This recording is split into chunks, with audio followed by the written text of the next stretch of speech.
Hi, and welcome to From Many People's Strength, the podcast that covers Saskatchewan politics and current events. My name is Cory, and my pronouns are he and him. And my name is David, and my pronouns are they, them, or he, him. Okay, so. I guess. We'll jump right in. Might as well. I don't have any preamble this time around. Well, I guess the preamble is almost like we were talking about before we started recording, and the fact that, like, you know, we got that one piece of feedback on the YouTube video about how, you know, Cory seems to always find these WTF stories. But, you know, to some degree, it's every 2 weeks. It's every 2 weeks.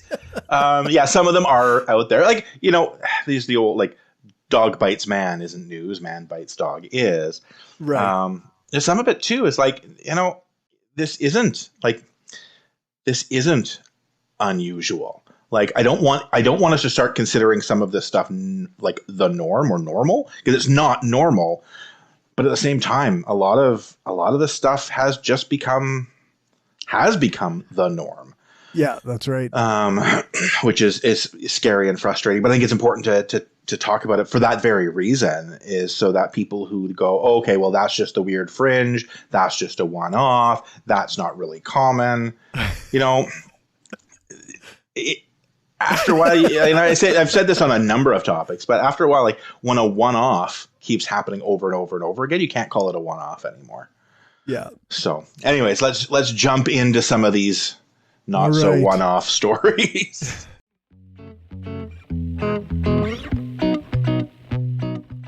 Money in politics. It's everyone's favorite. Yeah. Our wacky fringe Saskatchewan Buffalo Party. Yeah. Raised $131,000, largely thanks to one Alberta man who donated $82,787 from, what's his name here? Quinn Holtby. There you go. Yeah. Yeah. He's the president, the CEO of Catch Can Limited, an Edmonton company. Which it's oil and gas. It's an oil and gas industry. Company. So, yeah. Which I read this and I was meaning to go do a little bit deeper digging on how is this legal? Because my understanding was there are campaign donation limits, but apparently not. I don't know. It seems unusual to me. I think I've heard in the past that Saskatchewan is one of the few provinces that doesn't have a cap on donations for provincial politics. Great. Yeah. So basically, turn the Buffalo Party literally into a lobbying arm of, like, when 60 some odd % of your money comes from a single person in the oil and gas industry. Yeah. Like you at that point, 63% of their total income comes from one guy. You work for him at that point, right? Like, that is, you know, a bold accusation I realize I'm making, but at a certain point. It might not surprise people to find out that the Buffalo Party was the Wexit Party. Right. Yeah. So these are separatists, I guess you could say. Yeah. So for what that's worth. Yeah. Which, like, I think that, again, you can't ever read someone's mind, but you can get some pretty good indication by their actions. I don't think any of these yahoos actually want to separate. I think they're hoping to emulate the Quebec phenomenon of what they see as Quebec threatens to separate and they get stuff, which is definitely an oversimplification of what's going on with Quebec. I've talked about that a few times before as well. I recognize even amongst the left, I am certainly far more sympathetic to the plight of Quebec than most than most people. I was going to say, you know, this side of the Ontario-Manitoba border, but realistically, this side of the Ontario-Quebec border, probably even. Right. But as I guess to some extent, you know, it works. You complain enough about Western alienation, and, you know, it hopefully does get you stuff, especially from the Liberals and the NDP. I don't think it's ever going to get you anything from the Conservatives, because it doesn't need to, right? They don't need to placate because they already know they're going to get whatever percent of the vote. But it's an odd. It put them ahead of accounting. Yeah. It put them ahead of the Green Party, the Liberals, and the Progressive Conservative Party, all in donations, but way behind the NDP and Sask. Way behind the big two, right? Like we are a two-party province. The Liberals and the Progressive Conservatives, at this point, surprising they're even still here. It's surprising they're still here. They are, I honestly, I think the Green Party is certainly a much more substantial organization than either Progressive Conservative or Liberal, like both of which sold their souls years ago, right? Like the people who are there are the last remaining holdouts from a party where 90 some odd % of the party moved on. Like, overwhelmingly, the Progressive Conservatives joined the Sask Party. Over half, like it was something like around half of the Liberals joined the Sask Party, and then the other half joined the NDP a few years later. They were bought and paid for by the NDP, and then joined them. So, anyways, so that's. I don't see the Buffalo Party really rising, but maybe they'll do the same thing that the Wild Rose did in Alberta and split them. Well, the Sask Party has not become as hated by the right as the Conservatives had in Alberta, 5-10 years ago, though. So we'll see. Right. Maybe if they fuck up enough, then the anti-maskers can split the party in two. So, and then we can have the Saskatchewan version of the UCP running our province. Well, I guess we kind of do already with the Sask Party. True. Saskatchewan First Nation sees historic land claim payout increased to $141 million. So, my mouse is acting up again. The Mosquito Grizzly Bear Head Lean Man First Nation receives an extra $14 million due to the time elapsed since the appraisal. Yeah, this was. it's exactly as it should be. Like, above and beyond what you think about the settlement back in 2017. Money has a time value. That's pretty basic finance. $1 in 2017 is worth more than $1 in 2021. Like, inflation exists. Money has a time value.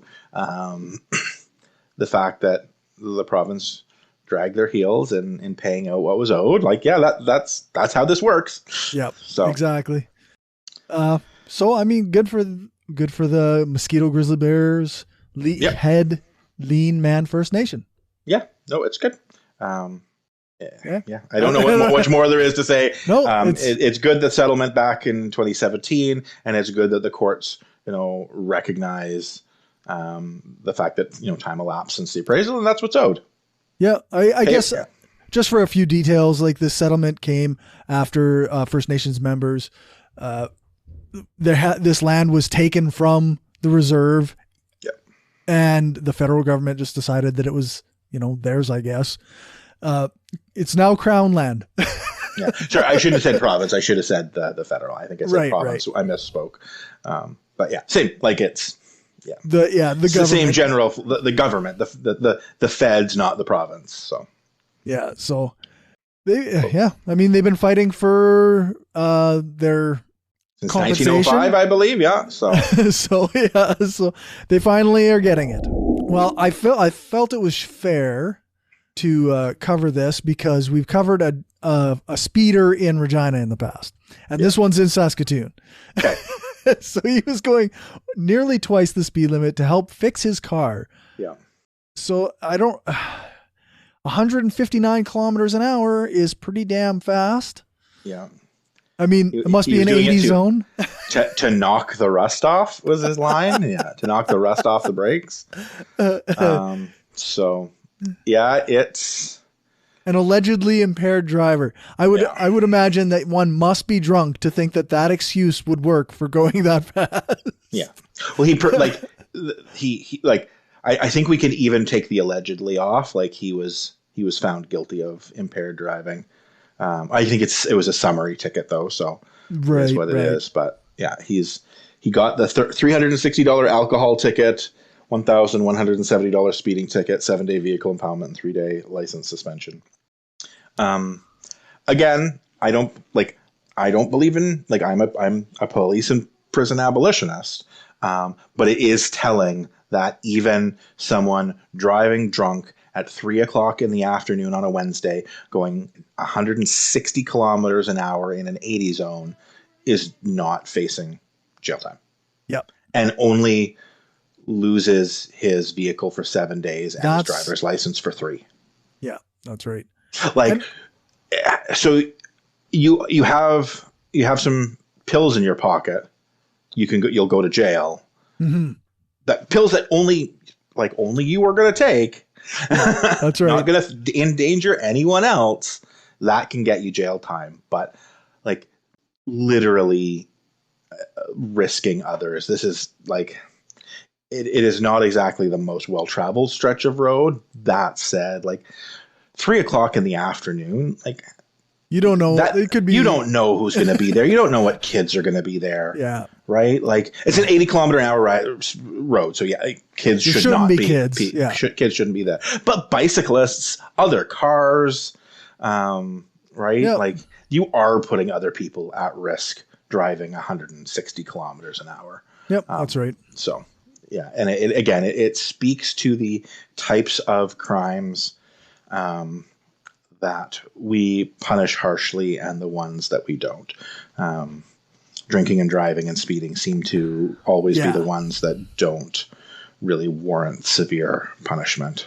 And it's funny because like drinking and driving is a major issue, right? And Saskatchewan's numbers of drunk drivers never seems to go down. Like our percentage never goes down. And it's situations like this, like if we're not going to punish.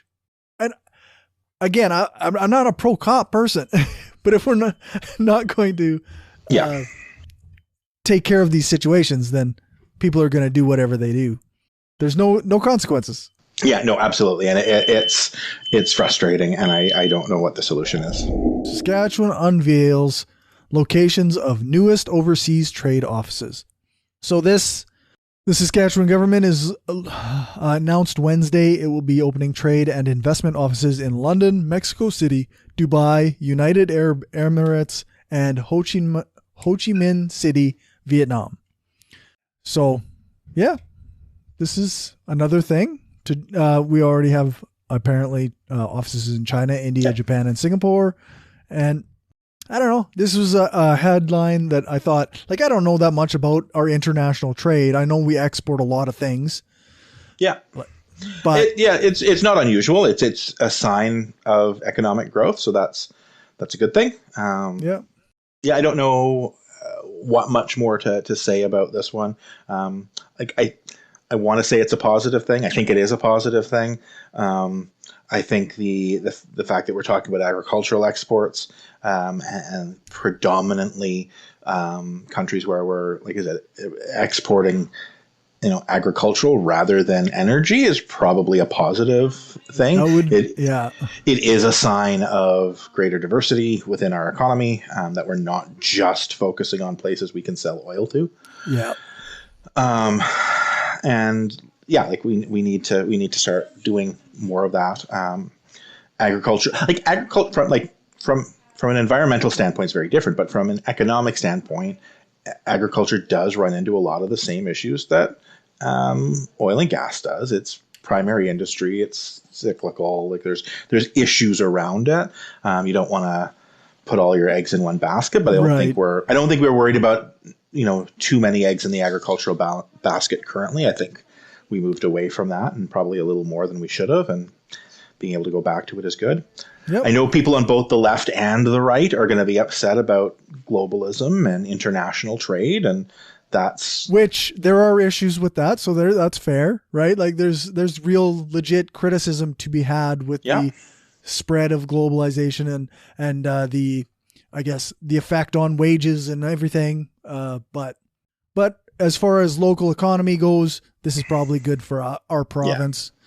Yeah. I mean, if we want to have a philosophical discussion about globalization, that's a whole other thing. That's a whole other thing. It'll probably be one of those few times that you and I are on slightly different sides of the debate, because I'm a lot more, pro international trade. But like I said, so for me, this is more of a positive. But yeah, I'm pro international trade in the sense that I don't believe in borders.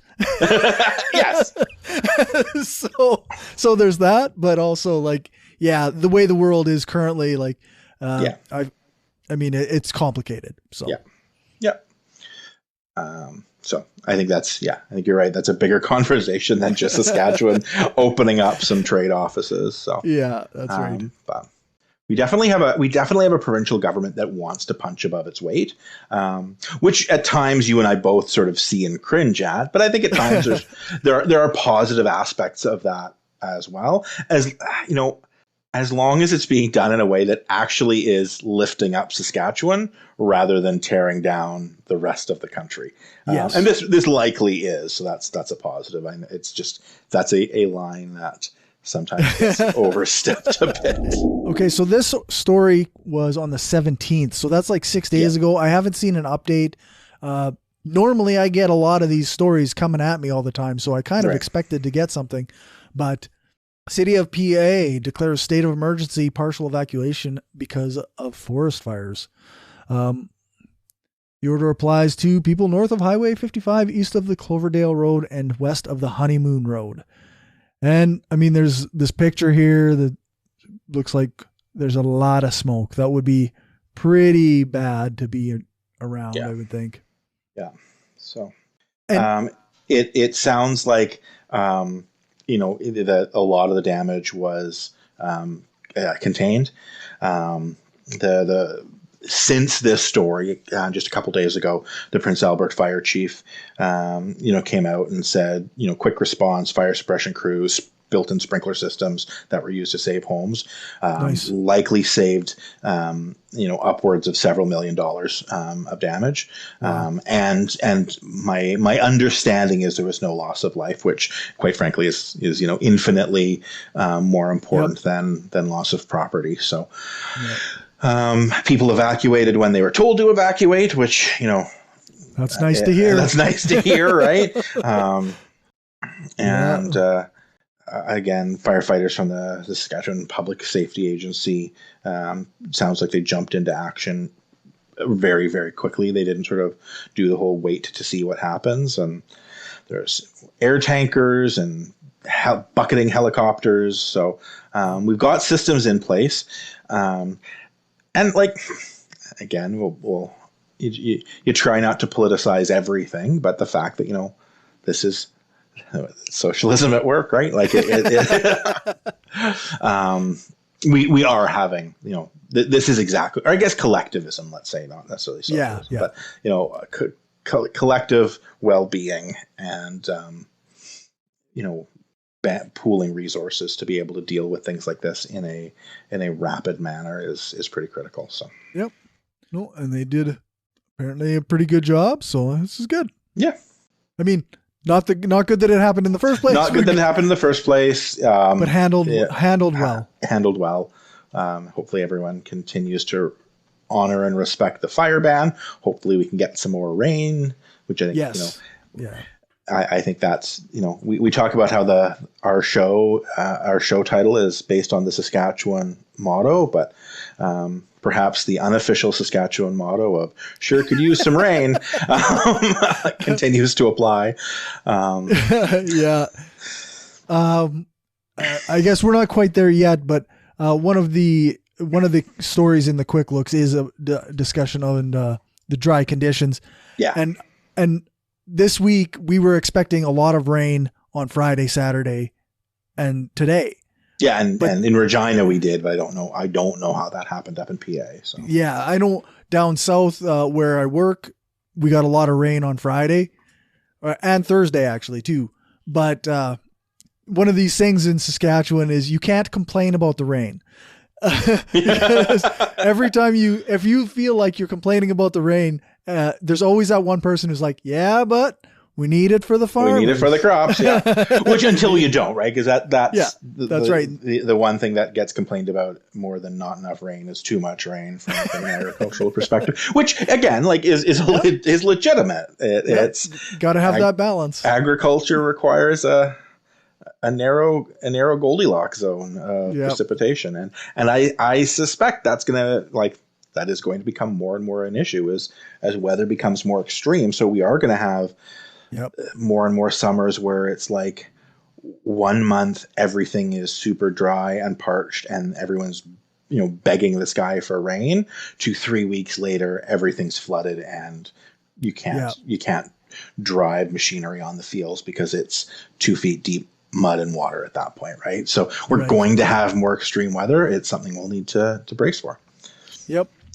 As climate change takes hold, things are going to get less and less Goldilocks. The number of retail cannabis stores in Saskatoon has tripled after the province removed the original cap on permits in the fall of 2020. We have had, and there's a lot in Regina too. Yep. It's the initial, when it was first legalized, there was a lottery almost for licenses to run stores. And now it's like a free for all. Yeah. So now all these stores that bought these expensive licenses, they have to fight for survival. Yep. So, which I guess is what capitalism does. Yeah. That's how, in theory, that's how capitalism's supposed to work, right? Yeah. Build a better mousetrap, which it hopefully will drive prices down. Because I think one of the reasons why, and I don't think the article talks about this, but one of the reasons why you open up the licensing is because licensing was so limited. It was expensive. Everyone you have an oligopoly. So it's, they're able to keep prices high, and a lot of people we're still going back to their old dealer because their old dealer was their friend and charges them a quarter of the price that the pot shops do, or half the price, or some fraction thereof. It's my demographic is probably going to be pretty consistently going to pot shops rather than some dealer somewhere because I'm boring. I haven't partaken in quite some time, but if I was going to go buy some pot again, I probably would struggle to find someone who's black market, and I'm boring and lazy. So I'm exactly the type of person that would walk into a pot shop rather than my dealer. But people who have been smoking heavily for a while and had their dealer, they're going to keep going to their dealer. Unless you can drive them out of business by just making the free and so easy, convenient and the legal and easy. I should say more simple. So if it's so easy to get it at the shop that you don't even think about bothering with your dealer, right? Then the same reason we go to liquor stores, right? And don't make wine at home or buy moonshine or whatever, right? It's I can go to the liquor store at whatever 6 o'clock on a Friday after work, grab a couple bottles of wine. If you work downtown, I know where the pot shops are downtown. You don't even have to get in your car. You leave your car in the parking lot. You leave your office tower. You go to grab some pot. You go back to where your car is parked and drive home. You're not stopping by someone else's house. They're not coming to your house. You're not sort of meeting up in Vic Park on a Saturday afternoon, right? That's right. So my guess is as well the pandemic probably also helped the legal pot industry to some degree as well, because I would think so. You're going into a sanitized shop that's legally allowed to be open, as opposed to having to meet someone in their house and you have no idea. Anyways, we'll see where things go. We'll see what businesses close, what open. I've got my store that I like to go to. We always go to Fire and Flower. It's just the place we go. We know what they have. We know what the prices are. You don't get surprised. It's, The one thing I've been saying, well, I was going to say since it became legalized, but for years and years prior to it being legalized, I honestly don't give that many shits about who is selling it legally, as long as the people who were in jail for having sold it 4 years ago get let out. Yeah. And we like getting a more effective pardon method for people who were in jail for drug crimes is infinitely more important to me. Because if you're doing if you have a criminal record for doing the exact same thing that, the 23-year-old white girl business student is now making $2 million off of,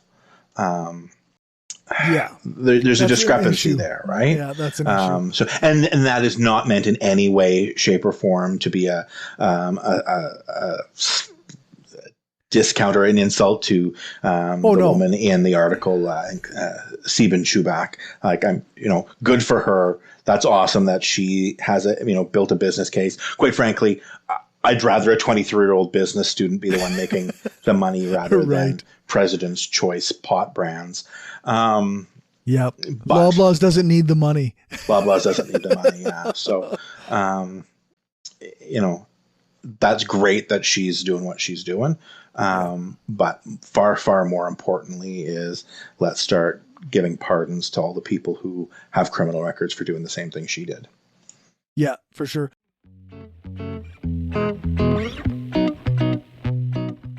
SGI to start mailing out rebate checks this week. That was May 11th. It must be a slow process because I haven't gotten mine yet. Yeah, I didn't even check the mail because I should be getting one. Yeah, that's good. It's a quicker look, so we don't have to spend too much time on it, but that's, it's good. Again, that's the joys of us owning it, was we get the profits when they make more profits. If this was a private company, that would have disappeared to another province or country. Yeah, that's right. On to the next one.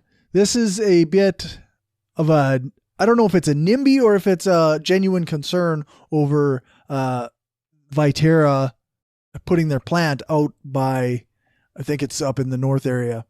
Well, this was that story we talked about a couple of weeks ago too, right? With this is the one that the co-op refinery was all upset about because they wanted that chunk of dirt. Right. Yeah. And now residents in Uplands have gone on the news, I guess, to talk about concerns over property values and the smell. Yeah. Well, it's if that doesn't go forward and the refinery gets it, I suspect that's something they'd want in their backyard even less. Yeah. That's right. Seems like you'd have to be careful which ones you're NIMBYing. Yeah. And don't get me wrong, having industrial land on the edge of residential land is tricky. But you need people to work in industry, and I don't know what much more to say on that. Hopefully they, ensure they're doing a fully fleshed out environmental impact and all that good stuff, and do what honestly, they can. I want to give the residents that spoke up the benefit of the doubt, right? Like I want the they said they're pro in development, so I mean maybe it's not just a NIMBY thing, maybe it's genuine concern, right? Yeah. All right. We'll continue to follow as the story develops, as they say. Okay, this is the one we mentioned earlier. Dry conditions persist in Saskatchewan, and even with the rain we got this last weekend, I don't think it was that much to improve the situations. Yeah, I think they're still needing more rain. They talk about they're hoping June will bring more. That sort of seems to be what forecasts have indicated. So. Yep. Yeah. Is what it is. Like I again continue to keep an eye on it. We don't need to talk too much more about it. So. Yeah. All right. On to this might take a little bit longer. Regina Mayor calls for booting cars to help collect more than $500,000 in unpaid parking tickets. Mm-hmm. I mean, obviously we covered the unpaid parking tickets earlier in a previous episode. Yep.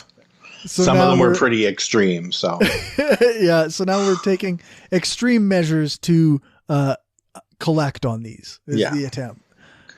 Yeah. I mean, $500,000 can go to a lot of things, right? Yeah. So. Yeah. And again, if there's individuals owing tens of thousands of dollars, like 30 residents collectively, like that $500,000 is 30 people. I don't see how you're actually going to get that money out of it. Like their car is worth less than that. Yeah. In most cases, I would think. City previously said it faces a $1.4 million loss in revenue from unpaid parking tickets. That's their loss in revenue from parking tickets during the pandemic, is just people weren't getting enough parking tickets. And the city had been focusing on educating residents of achieving compliance rather than. So like the city made a conscious choice to say, hey, let's focus on like tapping people on the shoulder, giving them a warning and saying, hey, you need to pay your. Right. It's interesting to me. Like I would not call it a loss of revenue when people aren't parking illegally. Mm-hmm. That seems like a really weird way to frame that. I agree. That shouldn't be the purpose of parking tickets. I understand why it becomes one. But especially if year after year you have this number of unpaid parking tickets or parking tickets that you get paid for consistently year after year, right? But some things are just strange to me. I don't know. Maybe it's the way I see things, but I don't know what else to say about this, but various people. And they had one woman call in the morning show after Sandra Masters had done an interview, and she called in and said, I had 5 unpaid parking tickets from being a student. I left the city, and then when I moved back, she contacted the city to pay and found out she owed $1,700. Right. So like we also need to be, I guess, somewhat wary on, and because you and I were trying to figure out how the hell do you rack up $60,000 in parking tickets or whatever. But if this is a matter of it's far more late fees than it is actual tickets themselves, that is a little bit different because, $1,700, that's more than $300 a ticket. And there's no way they started that, right? There's no way they started, like, unless it was, I don't know, parking, like those are all 5 for double parking and handicap spots. I don't know, like in the hospital parking lot or something. I'm not sure how you I'm guessing that's not what it was, right? I'm guessing it was just from late fees. So probably. I think one of the things the city may want to, again, armchair city city manager or whatever, you may want to look at what were these tickets prior to late fees. And maybe look at reaching out to the people who owe these tickets and saying, all right, like we're not going to give you the discount for paying early, because most of these tickets you get a discount for paying early, then there's full price, and then there's late fees. Like don't give them the early payment discount, but maybe chop off the late fees and say $60 a ticket or 100 and whatever bucks a ticket if it's more major. I haven't had a parking ticket in a while, so lucky me. I've dodged a few, but shouldn't jinx it. The last 2 times I got a parking ticket, it was not city issued. They were private parking lots. Yeah. And those are a whole other thing. And they don't give you discounts for paying. No. But putting boots on cars, like, while I am not the most pro authority, like, again, this isn't the state coming at you with some guy with a gun. Like, I would probably rather a boot that you have to, walk down to the commissioner's office, pay your fine, and then have someone come remove the boot, rather than some cop showing up at a guy's house saying, hey, you owe $1,000. So Right. Yeah, absolutely. Don't bring the cops in. Yeah. Right. So. All right. Vaccines for kids.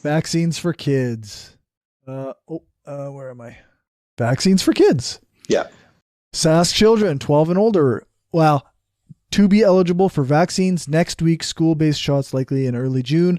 But this came out on the 14th. So It started already. Yeah. So 12 and older started already. Yeah. So, I mean, I still have not gone to the drive-thru. Dude.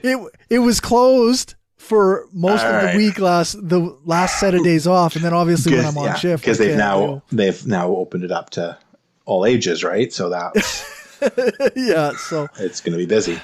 That busyness will die down. For kids, it is going to be done in the schools as well. So it was the choice really of, good.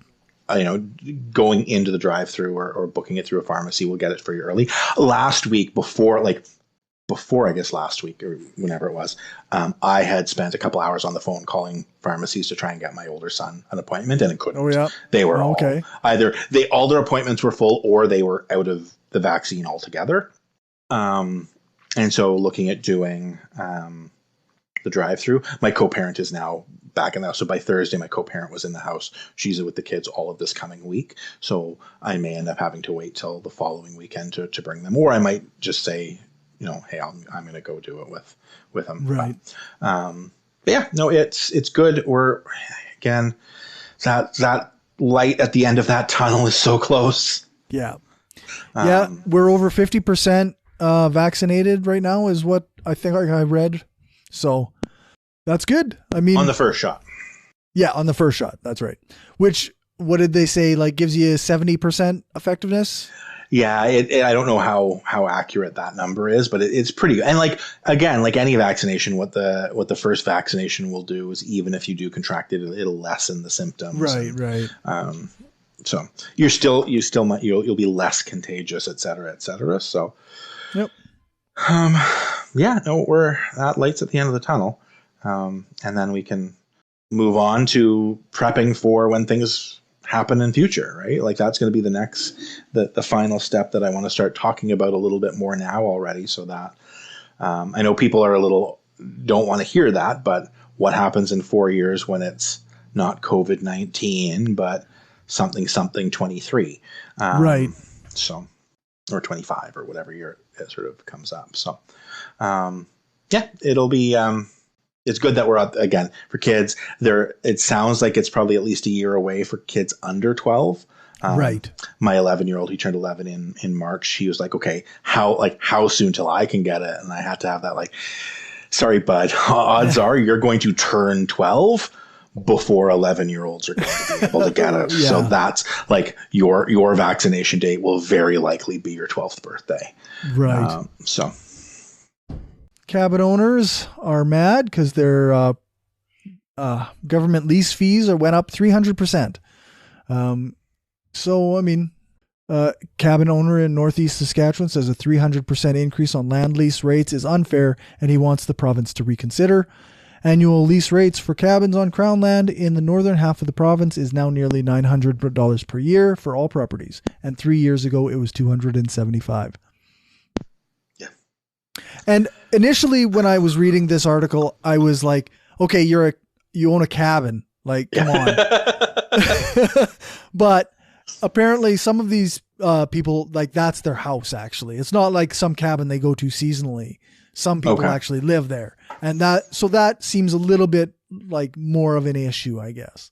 Yeah, but and like that's a dramatic increase. The fact that it jumped that much. Now, is it that did it jump dramatically because it stayed low for longer than it should have? Is this one of those things that it should be up to $900 now, but it stayed at $275 for over a decade when it should have been going up by $50 or $100 a year for the last decade? Right? So I don't know. And that's the thing that sort of plays into this. Yeah. That said, it's a pretty big jump. I don't know the region that well, so I don't know if this is typical for that type of area, One of the things they do say in the article, which again has me much more leaning towards the cabin owners, is the fact that there's a severely depressed housing market in the area right now. So, and should there have been property taxes and stuff based on value, right? Yeah, and no new homes have been built for several years, and prices are down. So the idea that Like, yeah, okay, your property taxes go up. If you don't like it, you can just sell. Well, no, you can't. Right. You're stuck. And they kind of talk about the one that many of the cabins were rustic, unserviced, and remote to start with, and are now virtually worthless. So this isn't the same as some guy from Toronto having a cabin on Muskoka in the Muskoka. Right. Yeah. Right. Or even someone from Regina having a cabin out at Regina Beach. Yeah. It's not a bunch of people. This is not. Yeah. Yeah. So, hopefully the province, again, it seems like one of those weird ones where it's a bizarre cash grab by the province that doesn't actually get the province all that much cash, but hurts people. Yeah, it just hurts people. Yeah, and I don't know what would sort of inspire that, because it sounds like there's about 1,200 cabins that this is impacting. Right. So that's an increase of, that's just the one went from 275 to 900, it's 900 for all properties. So like you're looking at, $625 times 1,200. That's not that much money. That's not nothing. Right. But for the government, it's not, right. Like it's, less than $1 million. Yeah. Again, not nothing, but seems like a strange jump. And again, to do it so suddenly, to not do it over and in an area where you're not providing services. Right. So right. Maybe there's something, maybe the government has something that they want to do with the land. Maybe they're wanting to sell it off to some private industry and privatize it and sell off the crown land. And they're trying to get people off of it first, but that's pure speculation. Maybe. I wouldn't put it like I'm saying. That's pure speculation. I don't know. I'm not making an accusation of any kind. I wouldn't put it past them, but we don't know. that's where I'm saying. Again, trying to understand the rationalization behind it. Yeah. So. Okay, so the last of our quick looks is soil conditions worsen as seeding continues in Saskatchewan. Yeah. This is it's also related to the moisture. So topsoil has, like, we're never going to have, I shouldn't say never, knock on wood, but like realistically, it is very unlikely for us to ever have a dust bowl again, because agricultural science is better than it was 100 years ago, right? We know how to retain topsoil even in drought conditions. But this is still worrisome, and this is still the type of summer that if we don't get that June rain that we're hoping for, could have long-term lasting damage. So yeah, that's right.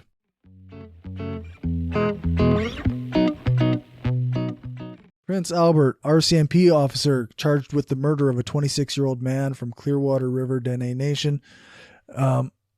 Braden Herman was found dead Tuesday evening in wooded area of Prince Albert.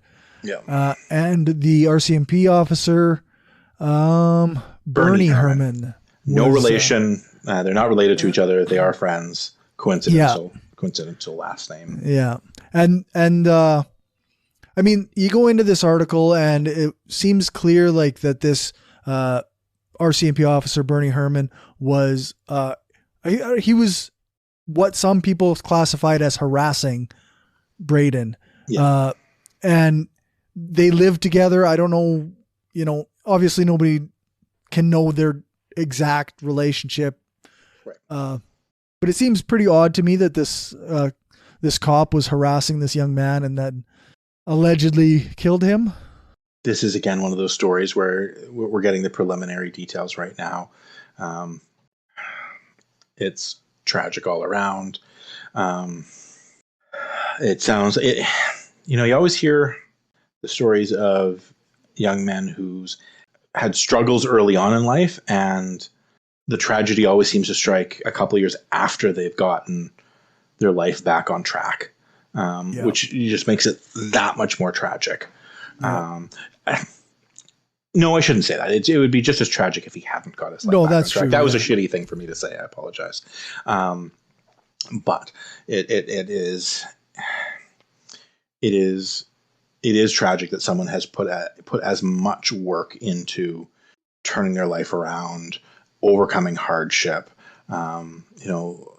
living a life where close family members had passed from suicide. He himself overcame considerable hardship, and to have his life cut short is pretty horrific. So I'm sure more information will come out as it gets closer to trial and all that. It's very weird and unusual for an RCMP officer to actually get to a point where they're going on trial. So we'll see what happens. But they say the officer was not on duty at the time of the death. So I think the only reason to include that seems to be that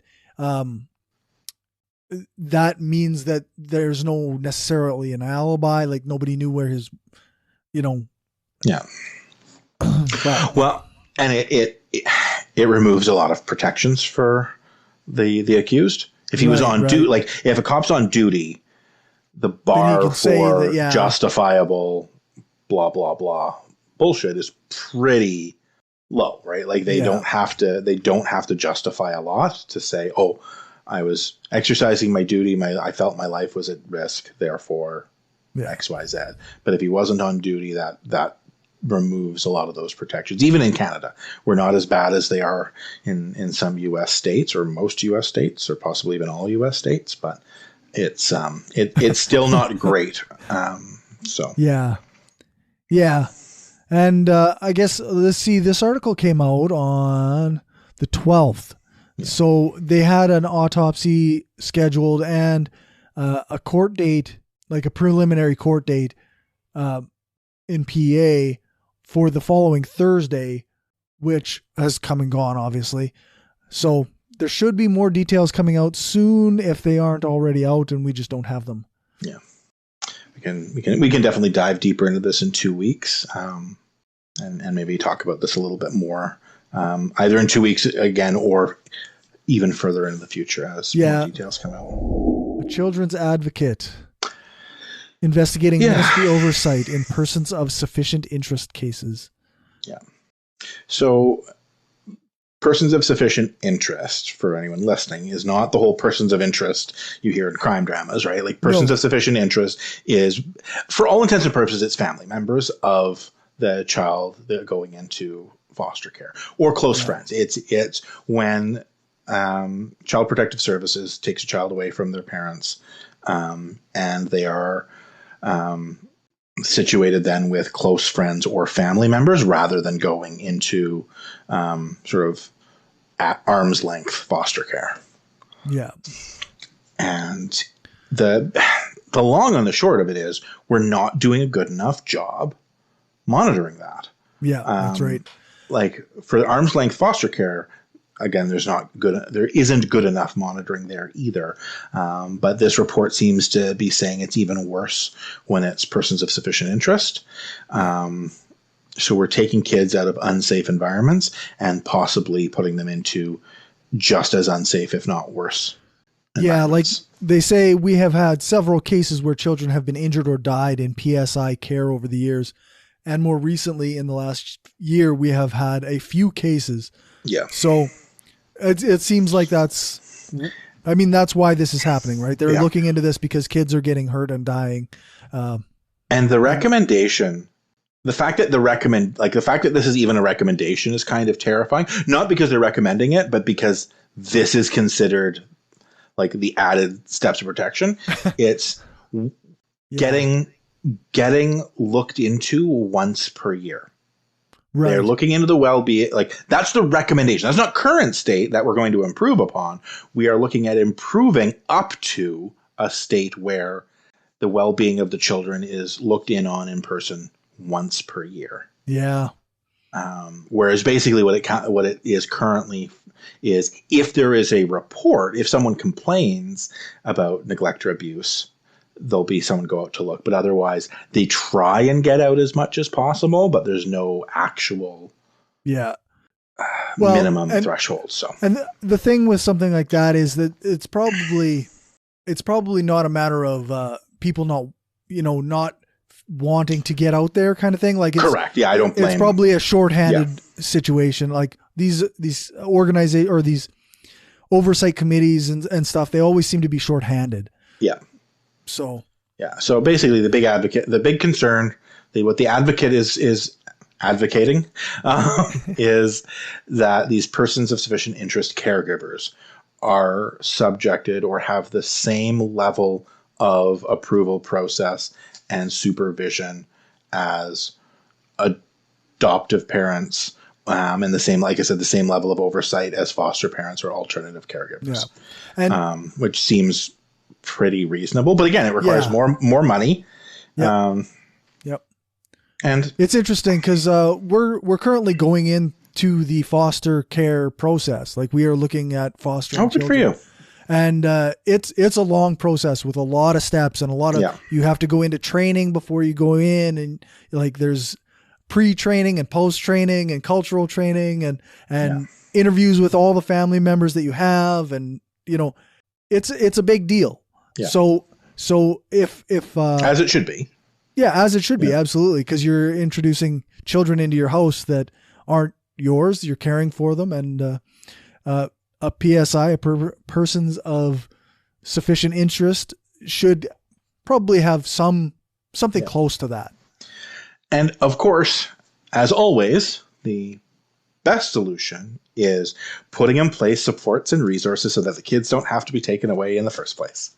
Yes. Right? Like, if we could maybe, instead of defaulting to the government coming in and taking children away, making sure that parents who overwhelmingly want what's best for their children and just sometimes struggle to find the best ways of providing that, have the tools and resources available to them to keep their children, because like, it is safer for the children. It is more ethical. And quite frankly, it's like, again, Dave coming in and giving the cold-hearted dollars and cents analysis in addition to the ethical and moral analysis. It's fucking cheaper. Like, it is fucking cheaper to make sure that parents have tools and resources available to them such that their mental health is well taken care of, their children's mental and physical health is well taken care of, they are living in a life free of neglect and abuse, and don't have to have intervention of the state. All of that is significantly cheaper than paying for foster care, paying for child protective services to go out and do investigations of foster homes, than the financial cost of tragedy striking when kids are in alternative care. So if we can get our heads out of our asses and stop having this puritanical bullshit about, these people don't deserve whatever these resources that are needed to keep kids safe, everyone's better off. So let's throw out this idea that anyone doesn't deserve the resources needed to keep children safe, and do everything we can to create healthy communities where kids can stay in the homes of their parents rather than having to go to alternative caregivers. I will get down off my soapbox now. What are you advocating for, though, Dave? A society that cares about people and takes care of their needs? What is this? Tell me how you really feel, Dave. So, like, our Band-Aids are currently shitty, but let's not get cut in the first place, and then we don't need to worry about the quality of our Band-Aids. And we'll have more money left over for having good quality Band-Aids when they are needed. Right.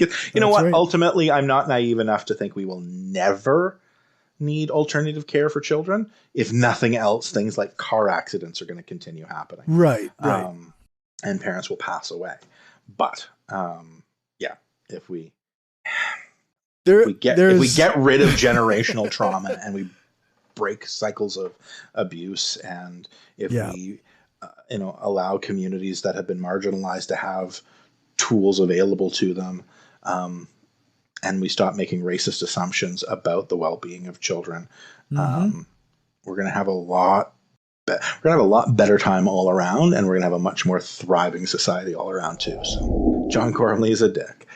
This is the stupidest take I have heard. Like, John Gormley has had some pretty stupid takes over the year. This may be one of his stupidest. Right. I don't know. I think it's a perfect example of why, I don't know, nobody should ever take John Gormley seriously as a person. Yeah, this is that. How the mighty have fallen. All right. Okay, go ahead, John. And the equally loony, can you hear that? Perpetually alarmed, the No Fun Club, the people who have been trying to close down the economy and, shut you down for ages. These people are mirror images of one another. They only have relevance as long as the pandemic lasts. This guy who had never heard of before, what was his name? Kyle Anderson, microbiology prof, hardcore New Democrat, suffering evidently from his tweets, Scott Moe derangement syndrome.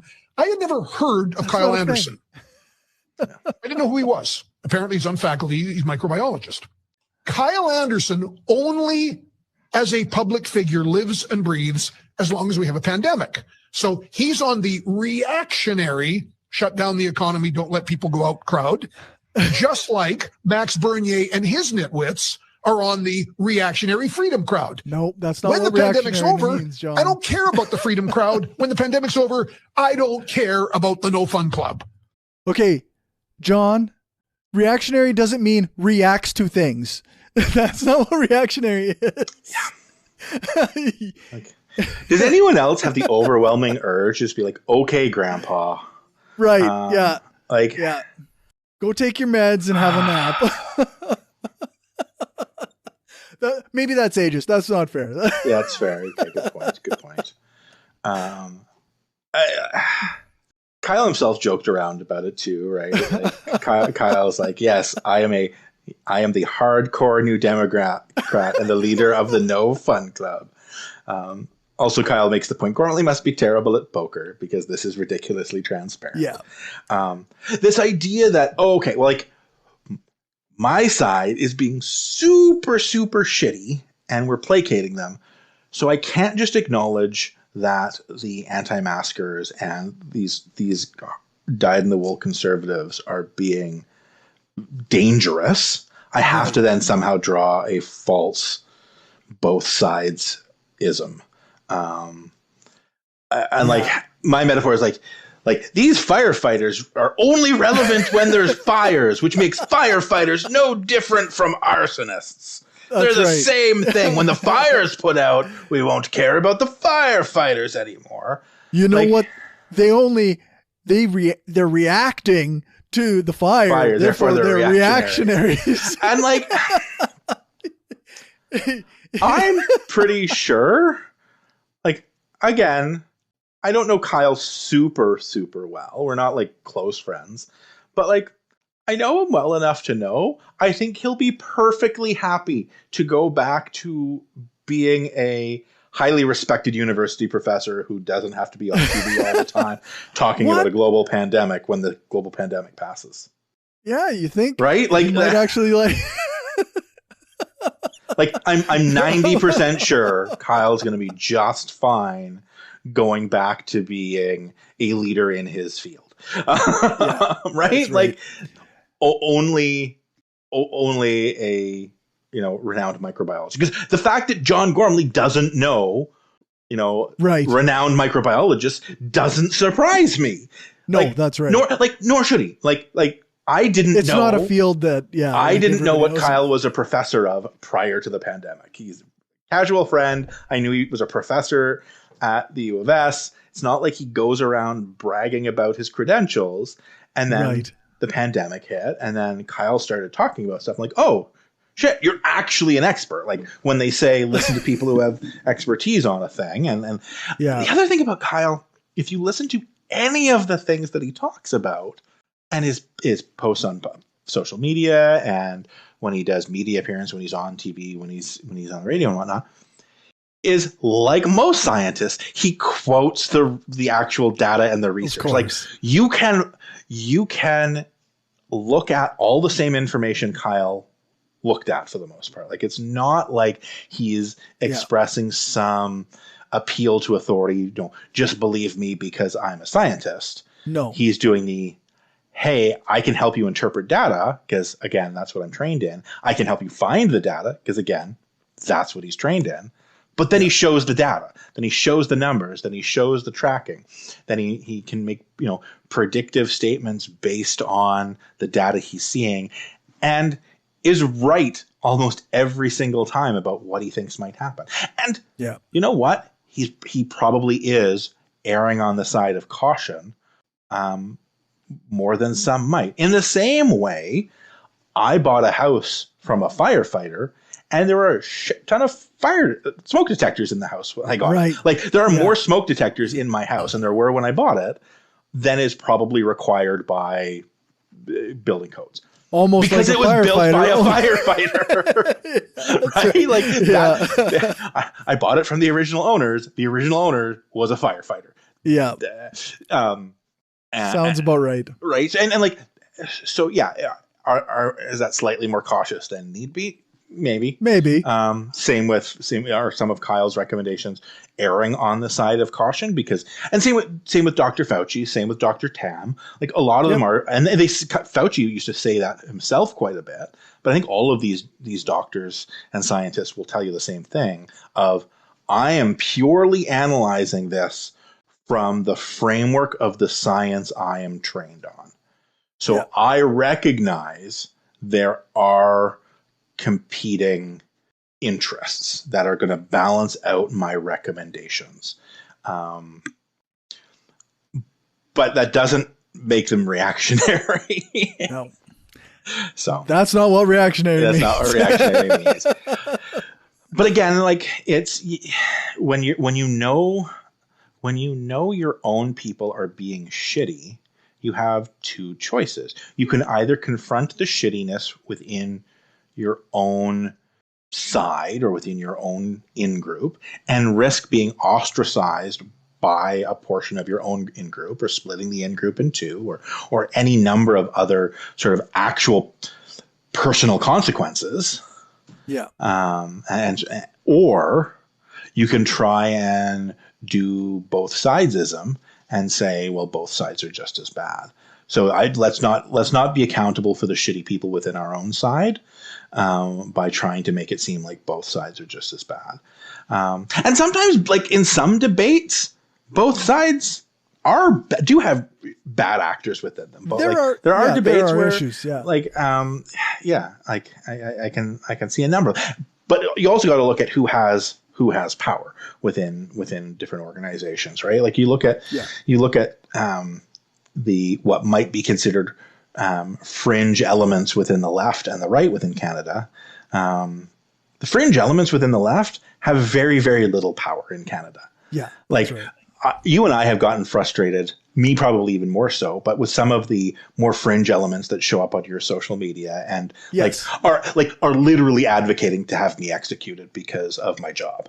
Like, I've literally had people on your Facebook wall say, no, you deserve to be killed. I'm like, okay. Bankers are no good. I don't agree with that. You and I are not going to find common ground. Like, I'm not going to be like, okay, well, let's look for method of execution and see if we can find one that we like. No, I'm just, you and I are not going to find common ground. However, they are not running for the NDP. They are not running for the Green Party. They're sure as hell not running for the Liberals. Right? Like, they're not and I say Green Party intentionally. Like, they're not even running for the fringe parties that have 1 seat or 3 seats or whatever in. Yeah, that's right. Government. Or even actually an official status as a party, right? Like that, they don't have power within the Canadian left. Whereas those who are the equivalent of that, who are actually advocating for running down Indigenous protesters with pickup trucks, are getting photo ops. Are getting photo ops with conservative leaders because they're not getting told. They're getting reactions like Gormley saying, "Okay, well, you know what? These guys are wackadoodles, but they're no different from the other But side. you know what? Those protesters in Ottawa, the one time, they carried a fake guillotine, and therefore both sides are the same. Mm-hmm. So, anyways, it's frustrating. I've always disagreed with Gormley, but in over the last 25 years, my respect for him has rapidly diminished, because he's gone from that guy who was on the right but would at least listen and make good faith arguments. Like, I disagreed with his arguments, but his arguments were made in good faith. To he's either no longer making arguments in good faith, or he is so completely lost the plot that he's just blind to his own rhetoric at this point. And I don't know which of the two it is, and I don't know if I ever will. But I mean, by and large, this is a result of Rush Limbaugh, as well. Like, this is the Canadian conservative movement over the last 30, 40 years has been moving in this direction. So I don't want to paint everybody on the right with a broad brush, but this is the mainstream of your movement. You need to change something. And I don't know I don't know if what needs to happen, and again, it's not my job to solve the problems of the right, but I don't know if what needs to happen is you just a schism and the right splits in two and actually stays split in two and doesn't just reform 5 years later with the nut jobs with having even more power. Yeah. Or whether you put the effort into actually excising those elements from the party. Like, because you see in the States, like, it even worse, right? Like, yeah, I mean, I think it's like you say, like, it's not our job to fix the right for them, right? But it is my position that even those who were not, original conservatives that, still hold true to the original ideas of conservatism, they were still wrong, and we still need to have more left power. Yeah, absolutely. They're not always wrong about everything, and I think having that voice can sometimes be a good thing. Sure, because it keeps the left honest. Yep. I think there is still time within Canadian conservatism for them to be saved the fate of the U.S. conservative movement, because I think a lot of quote unquote moderate conservatives in Canada need to take a good hard look down south and see what is happening to the Liz Cheneys and the Mitt Romneys and say, is that what we want to have happen to us here? Right. In 10 years, do we want moderate conservatism to be gone? Is it worth it? Like, right. Is the occasional additional win, and may not even be additional win, but is the occasional win worth selling your soul for? Because, like, the Liz Cheneys and the Mitt Romneys had sort of lukewarm objections to Trump here and there over the years, but ultimately went along with it. Yeah. We have, like, moderate conservatives have that choice in Canada still. They still have that choice of speaking out against the reactionary, the fascistic elements within their own party, and shutting it down now before it's too late. Because if they don't, then they'll just get swept up in it. And then what's going to happen is they're going to have to make the choice of either plugging their nose and voting Liberal or siding with the fascists. Like they don't have to do that yet. They're going to have to choose. They're going to have to make that choice soon if they don't fix the problems now. Yeah, that's right. So, anyways.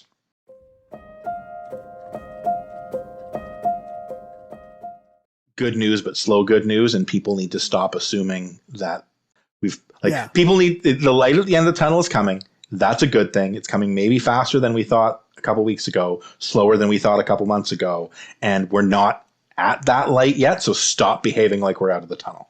Like, that's the summary. Yeah, no, exactly. And it sounds like there's going to be some more attempts to actually have consequences for people who don't, who gather and protest and don't adhere to health rules and whatnot. So. And I know the Saskatchewan Attorney General doesn't listen to our podcast, but the fact that they are implementing the things I've been saying for months. So I was like, okay, good. You figured it out. You don't need a bunch of bald white dudes with guns in order to make this happen. The government is actually going to do license suspension, garnishing of wages, which again, like, yes, you have that power at your discretion. Yeah. This is a much safer way. You don't need people with guns to enforce a health order when you have all of these other abilities. So this should have always been on the table, but at least they're doing it now. But correct. Absolutely. You can find us at anchor.fm/frommanypeoples. Our Twitter is at skpoliticspod. Our Facebook is facebook.com/frommanypeoplesstrengthpod. And you can email us at frommanypeoples@gmail.com or buy us a coffee at buymeacoffee/frommanypeoples. Okay, so there was a grade 6 teacher, Mr. Park. He bought us 2 coffees. Oh, very nice. Hey, thank you, Mr. Park. So, yeah. The grade 6 teacher, like, does he play us for his class? Well, no, I don't know. I don't think probably so. Probably not. I'm pretty spicy with my language. But it says on his Twitter bio that he is a grade 6 teacher. Okay, I was trying to figure out where the teacher element came relevant, but awesome. Well, thank you. That's very nice of him. Yes. So it's not somebody directly connected or that I might have communicated with him on Reddit. I was talking to somebody on Reddit the other day. That's fair. Well, pass along my thank you as well, because I don't tend to interact with the buy me a coffees or the YouTubes or the Reddits, because I'm old. Social media scares me. It should, actually. It's an awful place. I just sit and watch people dance on TikTok. Yeah, that's the good one. That's a good one. So anyways, thank you once again, Cory, for all the work you do making the podcast happen. I appreciate it every I was going to say every week, but every 2 weeks now. I appreciate it nonetheless. So. And thank you for joining me. All right. Take care.